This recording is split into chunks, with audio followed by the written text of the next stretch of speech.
어려서부터 정직에 대해서 많이 가르침을 받아왔습니다. 거짓말하지 말아라. 정직이 최고의 가치다. 이렇게 배웁니다. 그렇지만은 일상에 우리는 소소한 거짓말부터 하얀 거짓말이라고 하는 이름으로 여러 가지 다양한 정직하지 못한 모습으로 살 때가 많습니다. 그러나 아무리 화려하고 참 외모에 훌륭한 그런 경력을 가진 사람도 정직하지 못하면은 모래성에 불과합니다.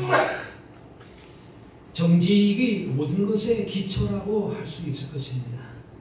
특히 그리스도인들은 세상의 법과 양심과 환경을 상황을 넘어서서 하나님의 기준을 바라보고 하나님 앞에서 기준의 정직함의 기준을 맞춰서 살아가야 하는 사람들입니다. 오늘 본문의 다윗은 하나님 앞에서 정직한 자의 복에 대해서 감사하고 또 노래하고 있습니다.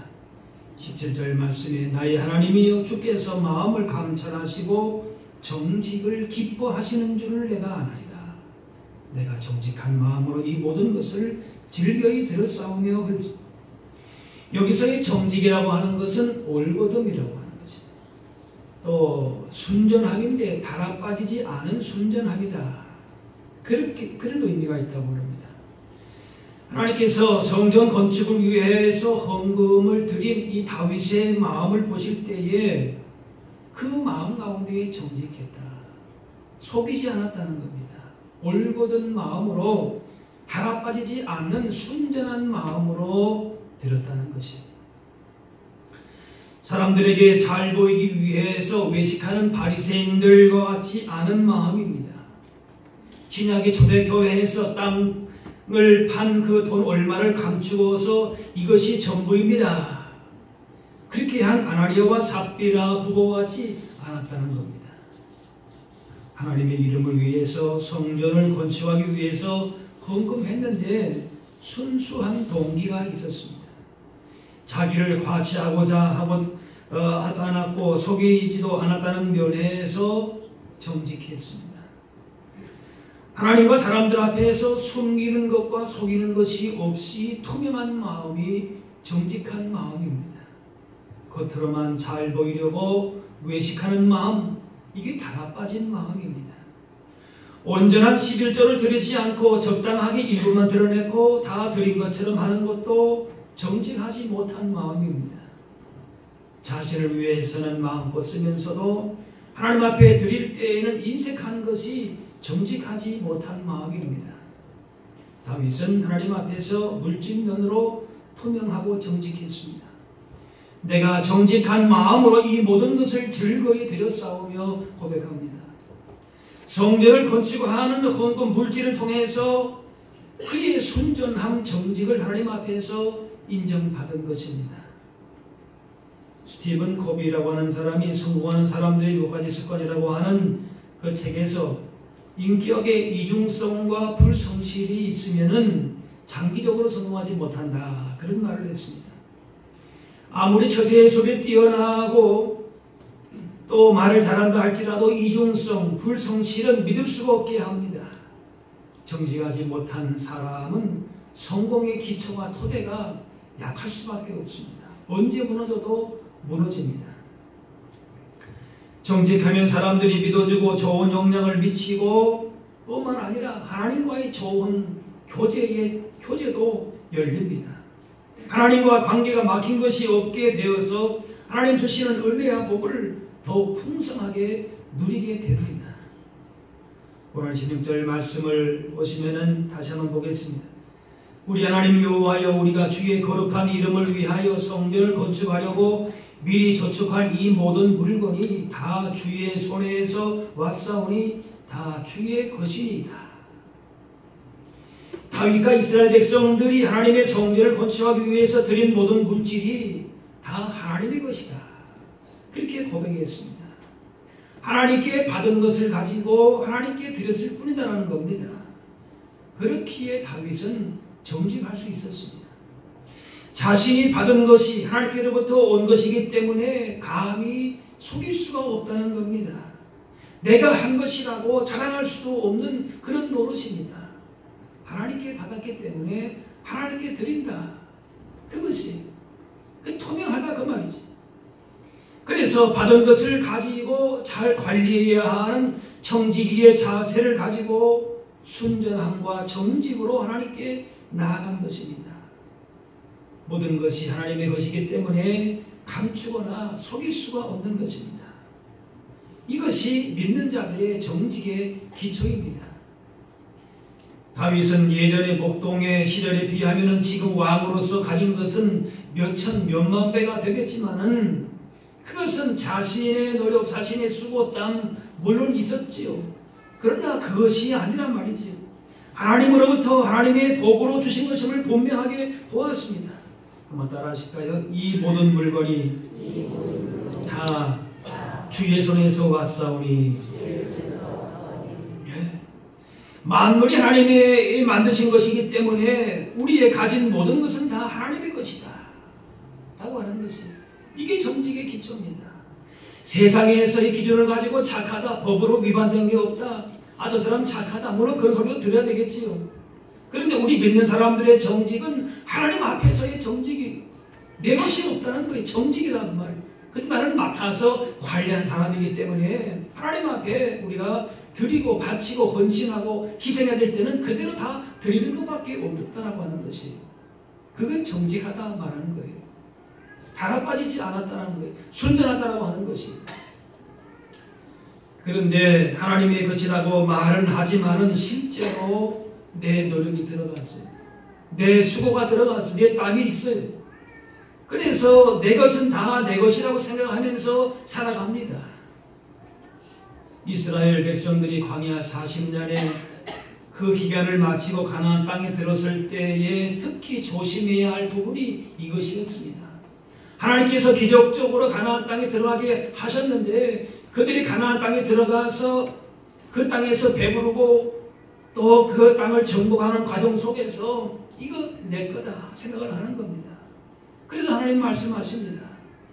내가 먹어서 배부르고 아름다운 집을 짓고 거주하게 되며 또 내 소와 양이 번성하고 내 은금이 증식되고 내 소유가 다 풍부하게 될 때에 내 마음이 교만하여 내 하나님 여호와를 잊어버릴까 염려하노라.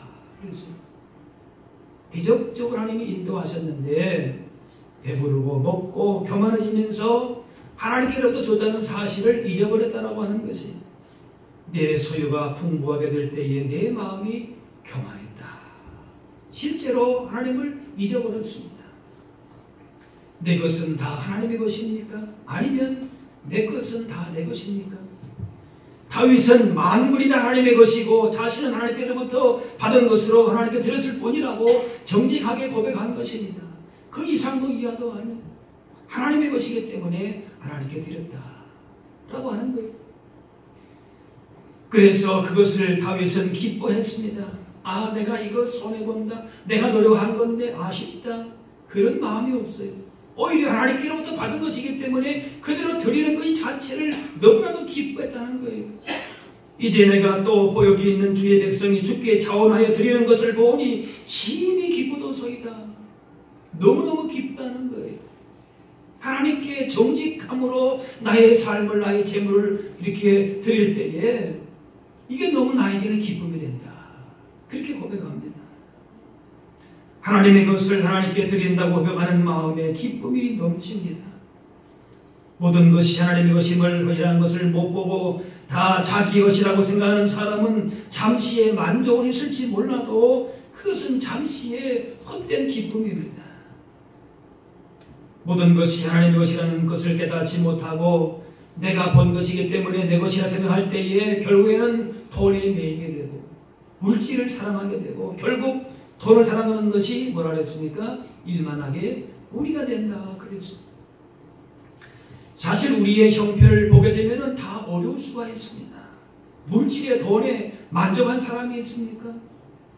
열을 가지면 백을 가지고 싶고 백이면 됐다 싶었는데 뭡니까? 천이고 만이고 더 갖고 싶습니다. 자녀 교육비가 보통 부담스럽지 않습니다. 병이 나면은 돈이 또 필요합니다. 퇴직을 해서 수입이 적어가지 않을 수가 있습니다. 노후 대책도 제대로 세우지 못할 수가 있습니다. 이런 상황과 형편 속에서 어떻게 우리가 헌금을 드릴 수 있겠습니까? 내 물질과 삶을 주님 앞에 헌신하고 드릴 수 있습니까? 또 다윗과 같이 어떻게 이렇게 하나님 앞에 즐거운 마음으로 드릴 수가 있습니까? 주님은 우리의 부족한 부분들을 모르시지가 않습니다. 다 이제 걸 아신다 그랬습니다. 하지만 중요한 것은 우리의 모든 것이 다 주님의 것이라고 정직하게 고백해야 할 줄로 믿습니다. 말과 생각은 그렇지만 실제의 삶은 내 것으로 그렇게 내 소유로 여기며 살아갑니다. 우리가 하나님 앞에 정직히 즐거이 드리면은 우리의 필요를 주께서 먼저 잘 아시고 친히 채워주십니다. 물질을 많이 드리고 적게 드리고 의 문제가 아닙니다. 하나님 앞에서 이렇게 정직한 마음으로 순전함으로 드렸는지를 주님이 물으시는 것입니다. 다윗이 그렇게 많이 드렸다고 해서 가난하게 되지를 절대 않았습니다. 역대하 29장 28절 말씀 보면은 그가 나이 많아 늙도록 부하고 종기를 누리다가 죽음에 그 아들 솔로몬이 대신하여 왕이 되니라. 다윗은 물질면에서 하나님 앞에서 정직한 사람입니다. 물질만이 아니라 그래서 모든 면에서 하나님 앞에 정직한 사람이다. 그렇게 주님이 보신 겁니다. 그런 다윗을 늙도록 부하고 귀하게 만들어 주셨습니다. 만물에 주신 하나님, 주인이신 하나님께서 우리에게 하나님 것을 맡겨주셨습니다. 그렇게 맡겨주셨는데 이것을 어떻게 관리해야 하는가라고 하는 것입니다. 나 자신을 위해서는 나의 이기적인 욕심을 위해서만 사용하는 것을 주님이 기뻐하지 않으십니다. 다윗은 하나님의 것을 받아서 하나님이 필요하셨다 할 때에 하나님께 드리는 기쁨을 알았습니다. 자신은 청직임을 알았습니다. 자신의 위치를 알고 맡기시는 것을 주님이 기뻐하시는 대로 사용할 때에 주님이 기뻐하신다는 사실을 알았기 때문에 기쁨으로 드릴 수가 있었습니다. 이렇게 하나님의 것을 하나님께 바르게 드리며 살 때에 정직한 마음을 가지고 사는 것이 우리의 기쁨이고 그 마음을 주님께서 기뻐 받으실 줄로 믿습니다. 11조를 정직하게 드리는 사람이라면 세금도 정직하게 내야 합니다. 재정관리가 정직한 회사가 훌륭한 기업입니다. 정직은 단순히 개인의 양심의 문제, 법의 문제가 아닙니다. 무엇보다도 정직은 기준은 하나님 앞에서입니다. 양심과 법을 넘어서서 우리의 정직이 하나님 앞에서 인정받아야 된다는 것입니다. 물질만이 아니라 인간관계, 사회생활 모든 면에서의 하나님 앞에서의 정직을 지켜나가야 된다 그 말이죠. 고대 사회에서의 왕은 절대 군주의 위치에 있었지요. 다윗이 그 시대에 살았습니다. 그래서 신하의 그 아내를 취하는 것이 물론 잘못된 것이지만 당시의 고대 사회의 상황을 볼 때에는 그리 큰 잘못이 아닐 수도 있을 것입니다. 예전의 왕은 군항무치라고 해서 임금에게는 수치스러운 일, 나무랄 수 있는 것이 없다고 했습니다. 수치스러운 일이 아닐 수도 있을, 덮어올 수도 있는 일이었습니다. 그런데 하나님 앞에서는 그것이 죄인 것이죠. 세상의 기준으로서만 정직과 진실함을 말하지 말아야 합니다. 신명기 6장 말씀에 여호와께서 보시기에 정직하고 선량한 일을 행하라 그랬습니다. 하나님이 보실 때에 하나님 앞에서 정직하라 그 말이에요. 그러므로 정직하지 못한 근본적인 이유가 무엇인가? 바로 하나님 앞에서의 불신앙입니다. 하나님 앞에 서 있다라고 하는 그 자세가 제대로 되어 있지 않은 것이에요. 입으로 하나님을 부르지만 실제로서는 세상 눈치 보고 사람을 의지하기 때문에 정직의 용기를 가지지 못하고 적당히 거짓을 행하며 사는 것입니다. 요한복음 8장에 주님은 그렇게 말씀하셨습니다. 진리가 그 속에 없으므로 진리에 서지 못하고 거짓을 말할 때마다 제 것으로 말하니 이는 그가 거짓말장이요 거짓의 아비가 되었습니다. 그러므로 우리는 선택해야 합니다. 누구의 어떤 가치를 따라서 살 것인지를 우리가 결정해야 합니다. 세상의 흐름을 따라갈 것인지 아니면은 손해와 희생을 보더라도 하나님의 성품을 따라서 정직을 나타낼 것인지를 결정하여야 된다 그 말이에요. 그 정직한 결정을 따라서 따라합시다. 하나님이 책임져 주십니다. 네. 사람의 눈치, 사람이 세상에 흘러가는 대로 따라가지 않고 오히려 역행하면서 오히려 충돌하면서도 하나님 앞에서의 정직을 지켜나가는 자를 하나님께서 책임져 주시고 기뻐하신다는 말씀하시는 겁니다. 어떤 사람은 불안감 때문에 부정직하기도 합니다. 어떤 경우는 개인적인 이익이 걸렸기 때문에 부정직합니다. 자신이 언제 어떤 방법으로 왜 거짓을 하고 있는지 한번 살펴보아야 할 것입니다. 사람마다 약한 부분이 있습니다.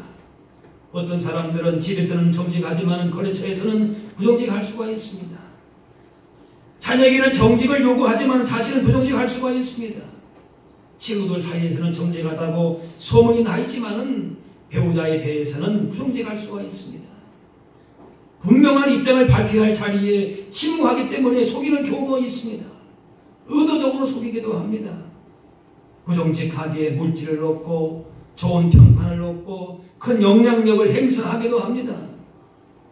그러나 이렇게 얻어진 것은 잠시 잠깐일 뿐이에요. 일시적인 것뿐입니다. 올림픽에 출전했던 선수가 우승을 하고 평판을 얻었지만은 약물服用이다. 그런 겁니까? 그 사실이 드러나면은 모든 거 다 박탈당하지 않습니까? 그가 얻은 것은 정말 일시적인 것뿐입니다. 세상적으로 하나님 앞에서 정직함을 지키지 못하고 얻는 그 모든 것들은 뭐예요? 잠시 잠깐이에요. 세상의 독에 약물에 취한 것뿐입니다. 하나님 앞에서의 기준을 가지고 하나님의 요구하시는 정직 기준을 가지고 맞추어 살아야 할 줄로 믿습니다. 그래서 폴 마이어라고 하는 분은 정직의 행복을 이렇게 말합니다. 내가 가진 것이 정직밖에 없다고 생각될 때에 그때 나는 내가 아직도 많은 것을 가지고 있음을 깨닫는다. 그랬습니다. 정직한 사람은 진정 아직도 많은 것을 소유한 사람입니다. 그래서 잠언 말씀에도 그는 정직한 자를 위하여 완전한 지혜를 예비하시고 행실이 온전한 자에게 방패가 되신다. 그 말씀합니다. 또 시편 84편에 정직하게 행하는 자에게 좋은 것을 아끼지 아니하실 것이니이다. 그랬습니다. 따라합시다.